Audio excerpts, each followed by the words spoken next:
Assalamu alaikum. Welcome to my YouTube channel Pharma Assist. Today in this video we would learn about the what are G protein couple receptors. साथ ही हम इसके IP3 and DEC pathway क्या होता है इसको भी हम पढ़ेंगे और CAMP जो pathway है उसको भी हम आज समझेंगे.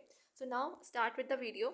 उससे पहले ये देख लेते हैं. यहाँ पे ये देखना ज़रूरी है ये रिसेप्टर्स और लाइगेंड क्या होते हैं, क्योंकि ये पूरी वीडियो इसी पे ही फोकस कर रही है. रिसेप्टर एंड लाइगेंड का कॉन्सेप्ट क्लियर नहीं होगा तो आगे की बात समझ में नहीं आएगी. जो रिसेप्टर्स जैसा कि हम लोग ने फार्माकोडायनेमिक्स के पार्ट 1 में भी पढ़ा था कि रिसेप्टर्स आर दी प्रोटीन्स और मैक्रोमोलिक्यूल जो कि प्रेजेंट होते हैं सेल की सरफेस के ऊपर, या फिर सेल की सरफेस के अंदर.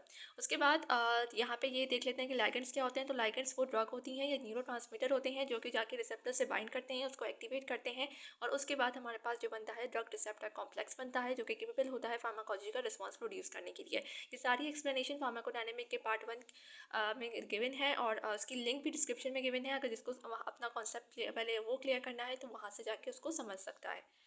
सो नाउ जैसे कि हमने अपने लाइगेंड गेटेड आयन चैनल को पढ़ा था, इसी तरह से हम जी प्रोटीन कपल रिसेप्टर्स को भी पढ़ेंगे. कि सबसे पहले नेम के मतलब को समझेंगे कि जी प्रोटीन कपल रिसेप्टर क्या होते हैं. तो जी प्रोटीन जैसे नेम से इंडिकेटेड है ऐसे रिसेप्टर्स जिनके साथ जी प्रोटीन प्रेजेंट है.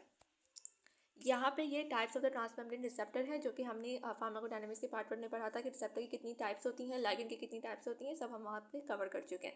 तो ट्रांसमेम्ब्रेन की सब टाइप क्या है, जी प्रोटीन कपल रिसेप्टर, जो कि हम 7 ट्रांसमेम्ब्रेन रिसेप्टर भी कहते हैं. क्यों? क्योंकि यहाँ पे 7 इसके हेलिसेस होते हैं जो कि अभी हम फर्दर डायग्राम में पढ़ेंगे. उसके अलावा 3 सब यूनिट्स इसके साथ प्रेजेंट होंगे जो कि अल्फा, बीटा एंड गामा सब यूनिट होता है.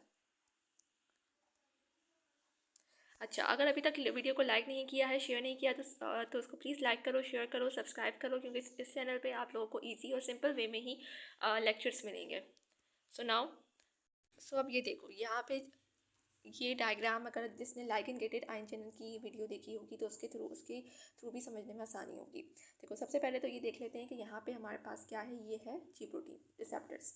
अब यहाँ पे जैसे हमने पढ़ा था कि इसका हेट्रोट्राइमेरिक स्ट्रक्चर होता है, 7 डिफरेंट जो है हेलिसेस प्रेजेंट होते हैं. अब यहाँ पे क्या होता है, इसके 3 लूप्स जो हैं जैसे कि 1 2 3 यहाँ पे ये हमारे पास एक्स्ट्रा सेलुलर मेम्ब्रेन है, ठीक है, और ये है इंट्रा सेलुलर मेम्ब्रेन, ये इंट्रासेल्युलर सरफेस है इसकी. तो 3 जो है इसके एक्स्ट्रा ऊपर की सरफेस से होंगे और 3 जो है हमारे पास लूप्स अंदर होंगे. तो यहाँ पे ये 7 डिफरेंट इसके हेलिसेस हैं. अब क्या हुआ होगा यहाँ पे, सबसे पहले अगर फर्स्ट करो यहाँ पे एक रिसेप्टर है और ये इसके साथ लाइगेंड की बाइंडिंग हुई भी है. अगर यहाँ पे अभी अगर हम ये अज्यूम कर लें कि जब तक यहाँ पे कोई अगर लाइगेंड नहीं आया हुआ, सिर्फ रिसेप्टर प्रेजेंट है और यहाँ पे इसकी फर्दर एक्टिवेशन नहीं होगी, जी प्रोटीन जो है क्या कहते हैं आगे पाथवेज में नहीं जाएगा है. और लेकिन जैसे ही यहाँ पे एक लाइगेंड आके बाइंड करता है, ये क्या हुआ, लाइगेंड ने रिसेप्टर को एक्टिवेट कर दिया. एक्टिवेट होने के बाद क्या होता है, अल्फा बीटा गैमा, जो हमने अपने उसमें अभी लास्ट स्लाइड में पढ़ा था कि अल्फा बीटा गैमा 3 सब यूनिट्स होते हैं, अटैच हुए होते हैं. After activation of the G protein alpha subunit separate हो जाता है beta and gamma subunit के, और this dissociation will result in the conversion of GTP to GTP phosphate. ये क्या है, जीटीपी क्या होता है, ग्वानिन डाइफॉस्फेट, और उसके बाद जीटीपी क्या होता है, ग्वानिन ट्राइफॉस्फेट. यहाँ पे ये कन्वर्जन हो जाती है. उसके बाद 2 पाथवेज आते हैं, camp pathway and IP3 pathway. तो यहाँ पे अभी कैम्प पाथवे को समझते हैं कि जो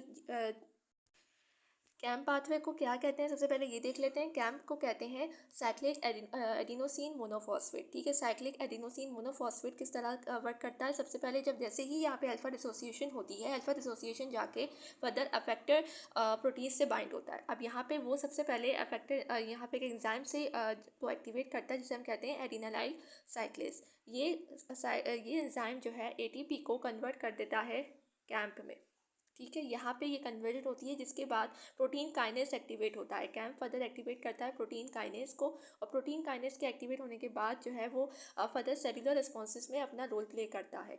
सेलुलर रिस्पॉन्सेस में ग्रोथ ऑफ द सेल है, मेटाबॉलिज्म है, और मस्कुलर ग्रोथ है. ये सारी जो है इतने भी प्रोसेस होते हैं ये फर्दर जो है इसके बाद स्टार्ट होना शुरू होते हैं.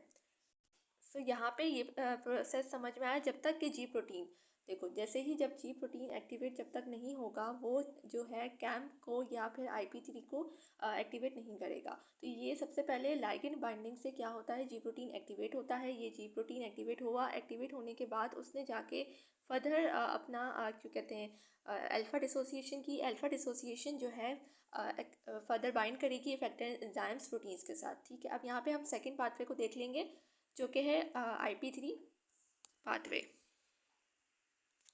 IP3 और डेट पाथवे क्या होता है? अब जैसे कि हमने पढ़ा था रिसेप्टर बाइंडिंग, रिसेप्टर बाइंडिंग के बाद अल्फा डिसोसिएशन, अल्फा डिसोसिएशन के बाद ये क्या करेगा, सेल मेम्ब्रेन में एक प्रेजेंट होता है फॉस्फोलाइपेज C, इसको एक्टिवेट करता है। ये एक्टिवेशन क्या करती है, हाइड्रोलाइज करती है, हाइड्रोलाइज होती है इनटू PIP2 जो कि होता है फॉस्फो इनिसिटॉल बिसफॉस्फेट या फिर डाइफॉस्फेट। अब ये क्या होगा, यहाँ पे ये फर्दर कन्वर्ट होता है दो पार्ट्स में, IP3 में और डैक में। IP3 क्या होता है, इनोसिटॉल डिसफॉस्फेट, एंड डैक क्या होता है, डायसाइल ग्लिसरॉल। अब ये क्या करेगा, ये IP3 एंडोप्लाज्मिक रेटिकुलम के पास जाएगा। एंडोप्लाज्मिक रेटिकुलम के पास जाने के बाद जैसे कि हमें पता है इसमें स्टोर हुआ होता है हमारे पास कैल्शियम। कैल्शियम जो है स्टोर हुआ होता है, लेकिन इसको बाहर निकालने के लिए, साइटोसोल में रिलीज़ करने के लिए हमें क्या चाहिए, हमें चाहिए IP3 यहाँ से रिलीज होके IP3 रिसेप्टर्स यहाँ पे सेल में इसकी मेम्ब्रेन के प्रेजेंट होते हैं, उसको जाके उसके साथ बाइंड करता है। बाइंड करने के बाद कैल्शियम का इन्फ्लक्स साइटोसोल में इंक्रीज करता है, जिसकी वजह से कैल्शियम क्या करता है, further PKC protein kinase C को एक्टिवेट करता है। इसी तरह जो यहाँ पे डैक था, डैक भी जो है PKC को एक्टिवेट करता है, और यहाँ पे ये एक्टिवेशन क्या होती है, फर्दर रेगुलेट करते हैं डिफरेंट सेलुलर प्रोसेस, जैसे कि हमने पढ़ा है ग्रोथ एंड मेटाबॉलिज्म।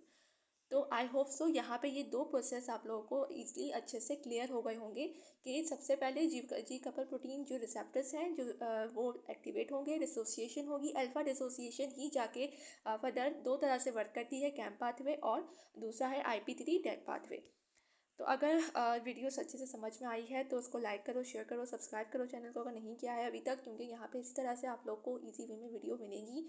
और हमारा जो है नेक्स्ट टॉपिक भी एंजाइमिक ट्रांस रिसेप्टर्स होते हैं, तो हम लोग उसको भी डिस्कस करेंगे।